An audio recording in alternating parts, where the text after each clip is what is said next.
A paz do Senhor Jesus a todos, pelo poder do nome de Jesus.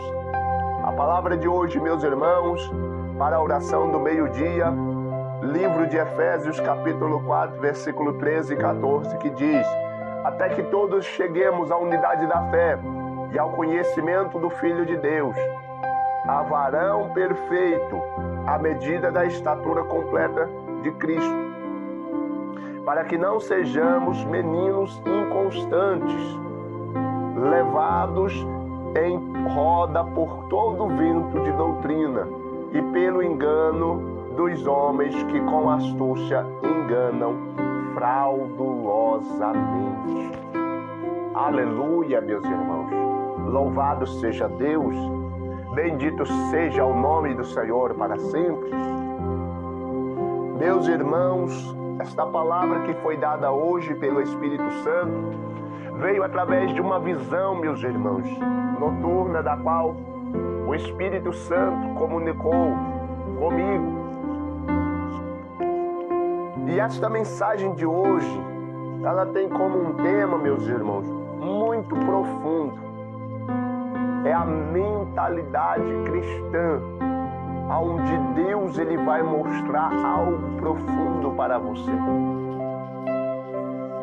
Eu creio que os irmãos podem ter acompanhado, como eu acompanho isso direto, a evolução da igreja.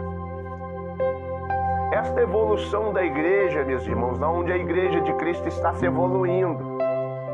E eu quero dizer esta evolução como? Na plenitude dos tempos, que quer dizer no ápice do conhecimento, na grandeza do conhecimento. Aonde esta igreja, meus irmãos, ela tem desfeito de muitos rudimentos de Cristo e tem abraçado muitos rudimentos do mundo, com o intuito de trazer pessoas para dentro da casa de oração. Só que o intuito, meus irmãos, que eu vejo é diferente. Eu vou começar pregando esta palavra com aquilo que Jesus diz. Vamos começar aqui. A estatura completa de Cristo.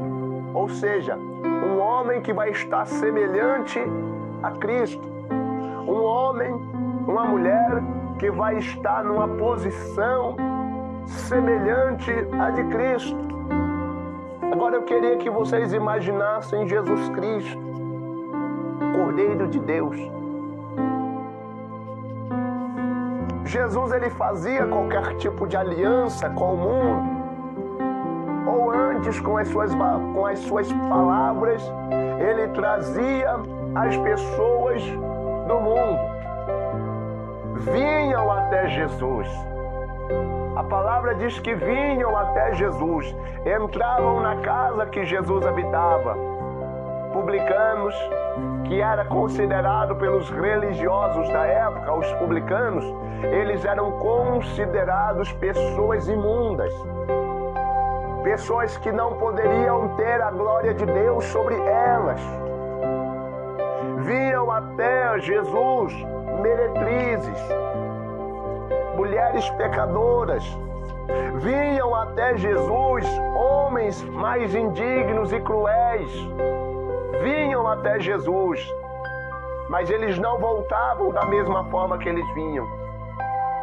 Porque Jesus, ele tinha a palavra de Deus sobre a sua boca.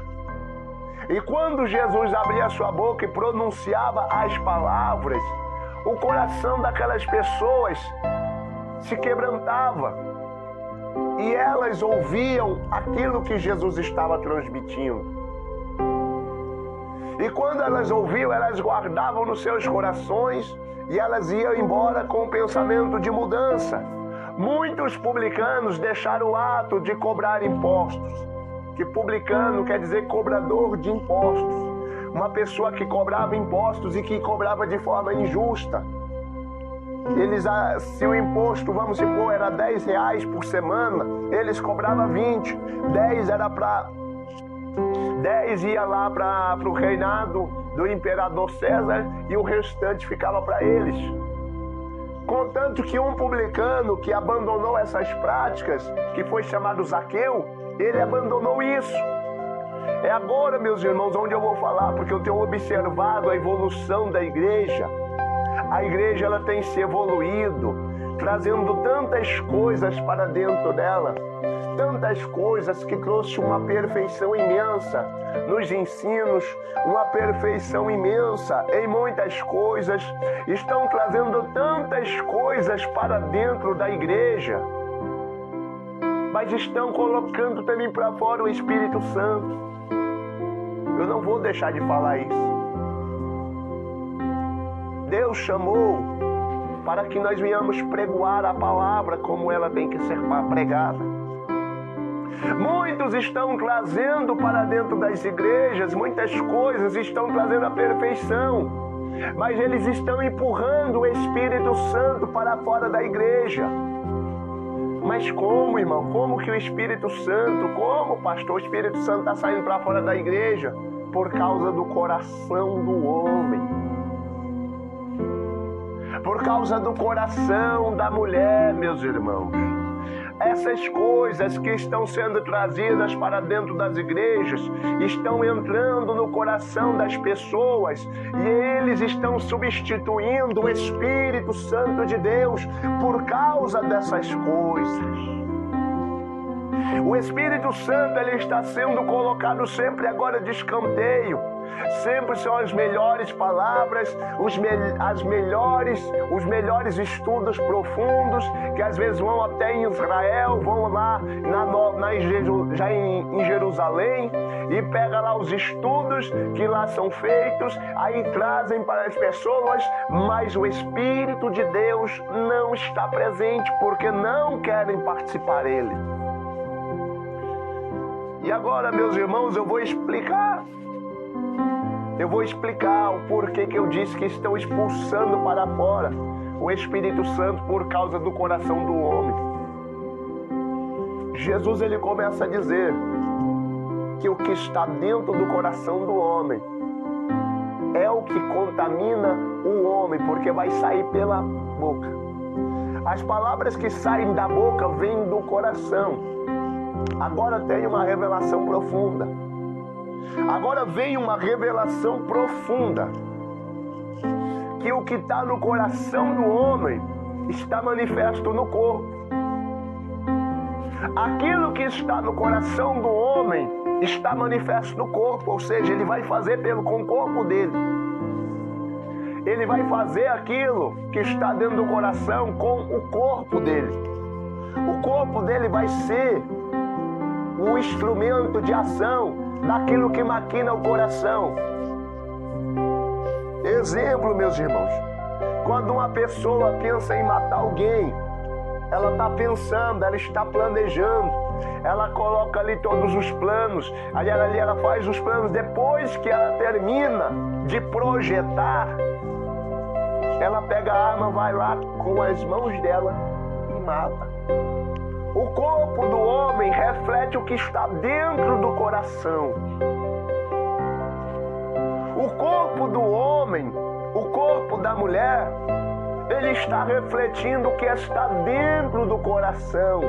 É por isso que esta evolução que está tendo não está vindo do Espírito Santo.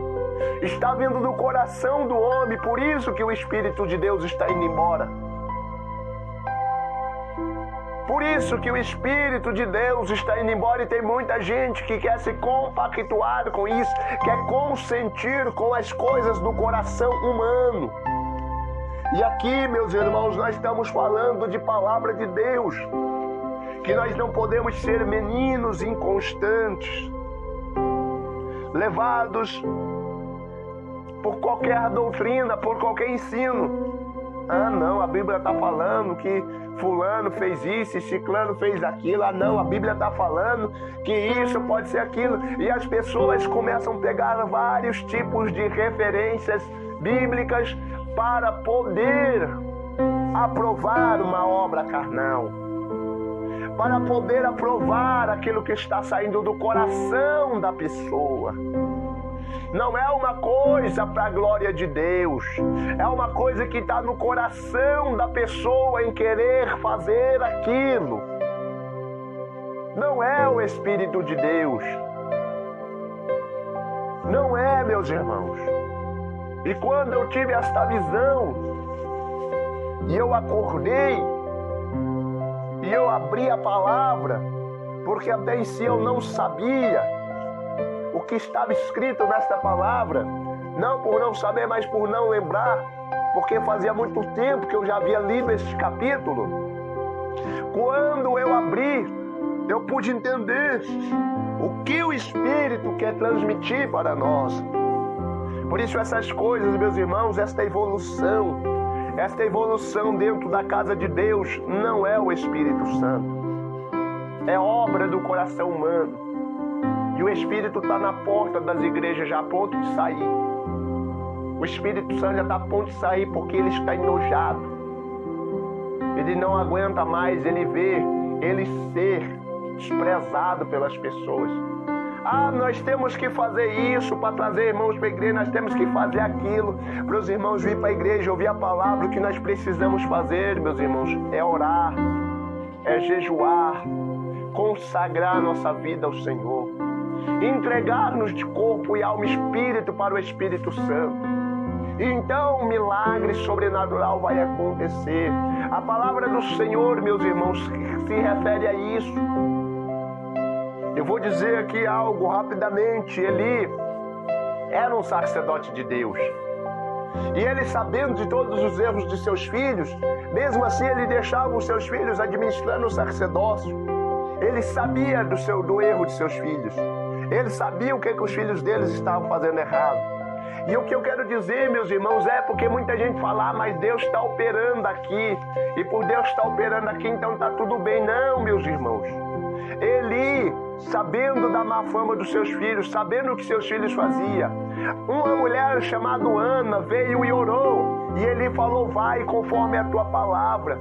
E conforme ali a oração que Ana fez, ela concebeu e deu um filho. E aquele filho foi colocado ali naquela casa para ser criado por Eli. E Eli ensinando a Samuel os mandamentos de Deus. Deus se manifesta a Samuel e dá um sonho para que repreendesse Eli.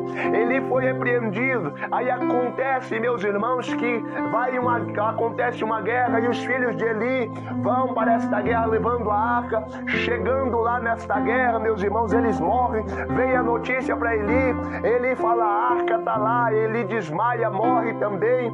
A mulher de um dos filhos de Eli, que está ali, como sabe da notícia e começa a entrar no estágio de parto. Ela começa a entrar em parto e ali naquele momento ela dá a luz.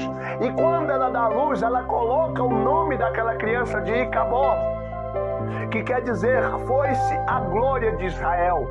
Foi-se a glória de Israel. E ali começa agora pelo Espírito Santo um novo ministério sobre Samuel. E Samuel começa a ser cheio do Espírito Santo e começa a tirar o coração do povo daquelas imundícias e começa a trazer novamente o coração do povo para Deus. Samuel, o sacerdote, ele começa agora um projeto interessante, que é a reedificação de Israel. É quando ele começa a levantar Israel daquela estaca zero. E ele começa agora a ser um juiz de grande valia para Israel. Ou seja, meus irmãos, vocês entenderam? Por mais que uma pessoa ele esteja no erro ou na falha, a presença de Deus, ela está para operar em favor de todos aqueles que estão aflitos. Não é só por causa que a pessoa está no erro, não. Eli sabia do erro, consentia com o erro, estava no erro. E ele disse para Ana, vai conforme a tua oração. E ela foi, concebeu e teve um filho. Vocês conseguem entender? Então nós devemos aprender com esta palavra, que nem tudo que faz sinal, nem tudo que faz milagre, está prudente diante de Deus. Vamos orar agora a oração do meio-dia. Vamos orar, nós precisamos todos os dias nos arrepender, meus irmãos. Todos os dias nós precisamos nos humilhar na presença de Deus. Porque Ele é santo e nós somos falhos, pecadores. Nós precisamos da misericórdia dEle. Amém, meus irmãos? Louvado seja Deus. Oremos então neste momento. Soberano Deus e eterno Pai, Deus de maravilha, Deus de glória, Deus de poder e Deus de mistério. Senhor meu Deus, neste momento de oração, nós pedimos a transformação, a capacitação espiritual, o renovo vindo dos céus sobre a nossa vida. Pai, nós pedimos o Teu perdão, nós pedimos o Teu favor, nós pedimos a Tua misericórdia. Misericórdia, Senhor meu Deus, misericórdia, porque nós estamos aqui, ó Deus querido e Deus amado, esperando, meu Deus, no Teu amor, na Tua graça e na Tua palavra, Deus querido e Deus amado, aonde o Senhor tem nos ensinado, meu Pai, que nós devemos, meu Pai, estar atento com os enganos, estar atento com a astúcia dos homens, porque o desejo de muitos, meu Pai, é ganhar algo em troca, mas o desejo do Senhor, meu Deus, é salvar o homem do mal, é salvar o homem das coisas malignas. Por isso, neste momento de oração, nós oramos, meu Deus, e clamamos ao Senhor, pedindo pelas curas divinas, pelos milagres, ó Pai, pelas maravilhas, pelos prodígios, ó Deus querido e Deus amado, glorioso Deus e eterno Pai. Neste momento, meu Deus de oração, nós oramos ao Senhor, sabendo, meu Pai, que certa é a vitória, que certo é o milagre sobre a vida deste ouvinte, sobre a vida desta pessoa, deste irmão, desta irmã. Deus que está agora ouvindo esta oração e sendo beneficiado pelo Teu Espírito Santo, ó querido Deus de Israel, nós apresentamos a Ti esta oração, crendo que o Senhor está abrindo as portas, crendo que o Senhor está curando e libertando, sarando vidas, meu Pai, transformando corações, em nome do Pai, do Filho e do Espírito Santo de Deus. Louvado seja Deus e graças a Deus. Amém, meus irmãos. Louvado seja Deus.